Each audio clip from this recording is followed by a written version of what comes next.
2 number को बना सकते हैं। चलिए 3 नंबर समझते हैं।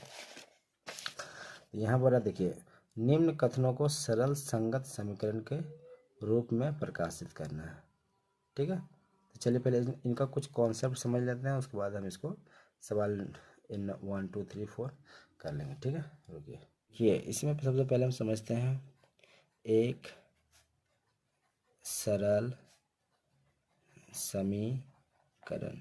ठीक है, एक सरल समीकरण, या इसको हम कैसे लिखेंगे? देखिए, A X plus B Y plus C बराबर 0, ये क्या हो गया? ये हमारा हो गया एक सरल समीकरण हो गया। ठीक है, इसको हम इस तरह भी कह सकते हैं, इसको हम दो चल राशि यानी यहाँ पर देखिए एक्स और वाई क्या है? दो चल राशि है। ठीक है, ये एक्स और वाई यानी दो चल राशि है। और हम क्या कह सकते हैं? यह हम इसको इस तरह भी कह सकते हैं कि दो चल राशि युक्त एक घातीय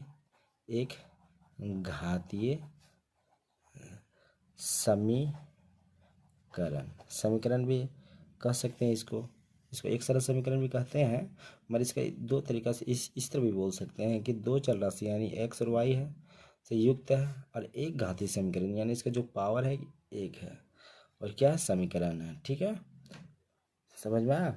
उसके बाद हम देखिए जो ए बी और सी क्या है? ये क्या है? ए बी और सी एक वास्तविक संख्या है। ठीक है, वास्तविक संख्या है, और स्थिरांक भी बोल सकते हैं, यानी वास्तविक संख्या तथा क्या है? स्थिरांक भी है।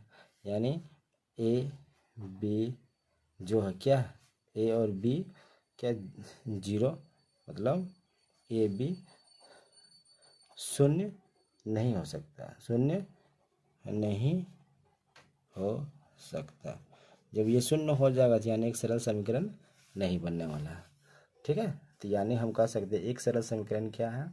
A X plus B Y plus C बराबर 0। ठीक है, इसे हम दो चल राशि युक्त एक घातीय समीकरण भी कह सकते हैं, क्योंकि यहाँ दो चल राशि देख सकते हैं, यहाँ एक्स और वाई है। ठीक है, और देखिए ए बी सी जो है एक क्या है? वास्तविक संख्या है। क्या है? वास्तविक संख्या है, तथा क्या है? स्थिरांक है। यानी इसमें ए और बी क्या है? शून्य नहीं हो सकता। जब ये शून्य हो जाएगा तो यानी एक सरल समीकरण नहीं कहलाएगा। ठीक है, और देखिए एक कॉन्सेप्ट और समझते हैं, संगत समीकरण। तो संगत समीकरण में कहना का अर्थ ये है कि देखिए A X plus B Y plus C बराबर, यानी संगत समीकरण किसे कहते हैं? देखिए A X plus B Y plus C बराबर क्या हो जाएगा? 0। ये हो गया हमारा समीकरण 1। ठीक है, उसके बाद हम क्या बोलेंगे?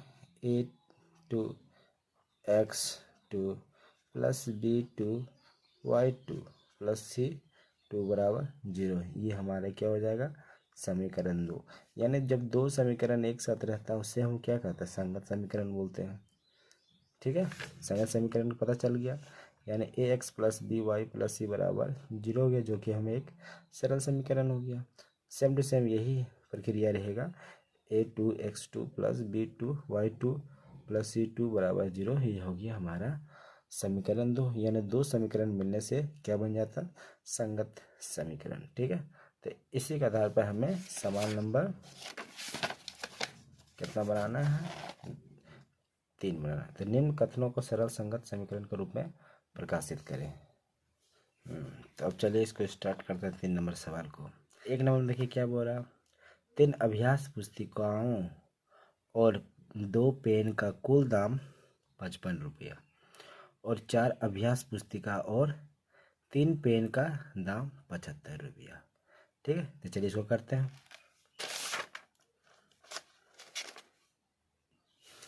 तो देखिए, तो हम क्या करेंगे? सरल समीकरण बनाते हैं। ठीक है, तो 3 अभ्यास पुस्तिका यानी हम क्या लिखेंगे? देखिए लिखेंगे, माना कि अभ्यास अभ्यास पुस्तिका, अभ्यास पुस्तिका क्या है, एक्स है, ठीक है, एक्स है। यानी कितना अभ्यास पुस्तिका पूछ रहा है, तीन, तीन अभ्यास पुस्तिका, यानी क्या हो जाएगा, तीन अभ्यास पुस्तिका, तो क्या हो जाएगा, 3x हो जाएगा, ठीक है। यानी अभ्यास पुस्तिका x है, यानी तीन अभ्यास पुस्तिका 3x है, ठीक है। उसी तरह और क्या है, पेन, तो पेन, ठीक है, तो पेन क्या हो जाएगा, y मान लेते हैं। यहाँ दो चल राशि है, यानी पहला चल राशि क्या हो गया, x हो गया, दूसरा चल राशि क्या है, y हो गया, ठीक है। क्योंकि मान के बना रहे हैं तो माने कि अभ्यास पुस्तिका क्या है, x है, यानी तीन अभ्यास पुस्तिका 3x हो गया। उसी तरह पेन क्या है, y है, तो यहाँ पर दो पेन के बारे में बताया गया है, तो टू पेन बराबर क्या आ जाएगा, 2 × y यानी 2y, ठीक है। उसके बाद बोल रहा है कि देखिए तीन अभ्यास पुस्तिका और दो पेन कितना दाम है, 55 रुपये, ठीक है। उसी तरह चार अभ्यास पुस्तिका और तीन पेन का दाम 75 रुपया। तो हम इसको इस तरह लिख सकते हैं कि देखिए तीन अभ्यास पुस्तिका प्लस दो पेन यानी 2y बराबर क्या हो जाएगा, 55 रुपये, ठीक है। ये हमारा क्या हो गया, ये हमारा समीकरण 1 हो गया, ठीक है। उसी तरह यहाँ पर बोल रहा है चार अभ्यास पुस्तिका, यानी तो हम यहाँ लिखेंगे चार अभ्यास पुस्तिका क्या हो जाएगा, चार अभ्यास पुस्तिका हो जाएगा 4x, क्या हो जाएगा 4x, और तीन पेन क्या बोल रहा है, तीन पेन यानी तीन पेन हो जाएगा 3y, तो यानी जो सेकेंड वाला जो होगा यानी 4x यानी चार अभ्यास पुस्तिका प्लस तीन पेन का दाम कितना हो गया, 75 रुपये, यानी तीन पेन चार चार अभ्यास पुस्तिका और तीन पेन का दाम कितना, 50, यानी दोनों का योग कर दिए तब जाके 75 रुपये दाम हुआ है। उसी तरह तीन अभ्यास पुस्तिका है और दो पेन का दाम जोड़ के हम कितना लाए, 55 रुपये लाए। उसी तरह 75 रुपया चार अभ्यास पुस्तिका तीन पेन, यानी ये हो गया समीकरण 2, यानी एक सरल समीकरण यहाँ हो गया, दूसरा सरल समीकरण यहाँ हो जाएगा, तो क्या हो जाएगा, संगत समीकरण, ठीक है।